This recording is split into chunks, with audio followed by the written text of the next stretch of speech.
Hi friends, welcome to Moni kitchen. ఈరోజు వచ్చేసి మనం మజ్జిగ చారు చేసుకుందాం. దానికైతే నేను ఒక కప్పు పెరుగు తీసుకున్నాను. ఒక కప్పు పెరుగులోకి పచ్చిమిర్చి ఒత్తిడి ఇట్లా కచ్చా బిచ్చా దంచి వేసుకుంటున్నాను. ఈ పచ్చిమిర్చి పేస్ట్ వేసాం కదా, ఇది బాగా కలుపుకోవాలన్నమాట.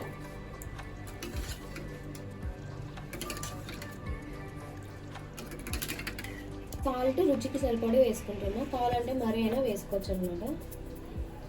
మంచిగా కలుపుకుందాం. సాల్ట్ వేసాం కదా, బాగా కలుపుకుందాం. ఇప్పుడు వచ్చేసి మనం గ్యాస్ పెట్టి అంటించేసుకొని ప్యాన్ పెట్టేసుకున్నాను. కొద్దిగా వేడవని 1 స్పూన్ ఆయిల్ వేస్తున్నా. జీలకర్ర ఆవాలు కొంచెం వేస్తున్నా. నెక్స్ట్ వచ్చేసి వెల్లుల్లి వేస్తున్నా. ఒక 6-7 చిన్నవి దంచుకొని వేస్తున్నా. మినప్పప్పు 1 స్పూన్ వేస్తున్నాం. పచ్చిశనగపప్పు ఉన్నా కూడా వేసుకోండి. ప్రజెంట్ నాతో లేదు కాబట్టి నేను వేయట్లేదు. నెక్స్ట్ వచ్చేసి ఎండుమిరపకాయలు 2 వేస్తున్నాం. ఇప్పుడు కలుపుకుందామండి.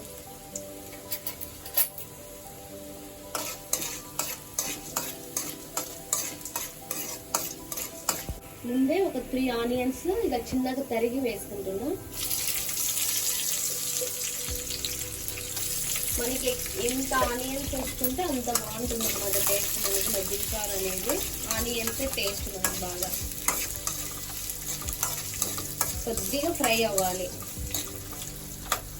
చిటికెడు పసుపు వేస్తున్నా. ఇప్పుడు మంచిగా కలుపుతున్నాం. ఇప్పుడు సమ్మర్ కాబట్టి మజ్జిగ చారు ఎంత బాగా తింటే అంత చలవ చేస్తుంది అన్నమాట వంటికి కూడా. డే బై డే తింటే చాలా మంచిది మజ్జిగ చారు మనకి. మజ్జిగ తినడం వల్ల ఇలా చేసుకొని తింటే ఇంకా బాగుంటుంది. సో ఫ్రెండ్స్, మనకైతే ఆనియన్స్ బాగా వేగాయి. ఇప్పుడు పెరుగు వేస్తున్నా.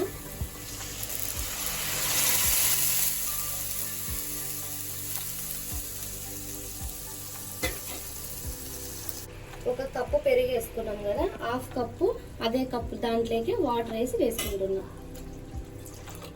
ఇప్పుడు కలుపుకుందాం మంచిగా. ఇంకొద్దిగా పల్సాగా తినే వాళ్ళకి ఇంకొద్దిగా కూడా వేసుకోవచ్చు.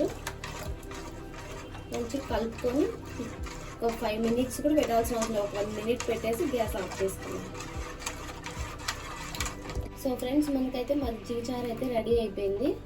ఇది చూడండి, టేస్టీ అయిన మజ్జిగ చారు అయితే మనకి రెడీ అయిపోయింది ఫ్రెండ్స్. వీడియో నచ్చినట్లయితే మీరు కూడా ఒకసారి ట్రై చేయండి. Thanks for watching.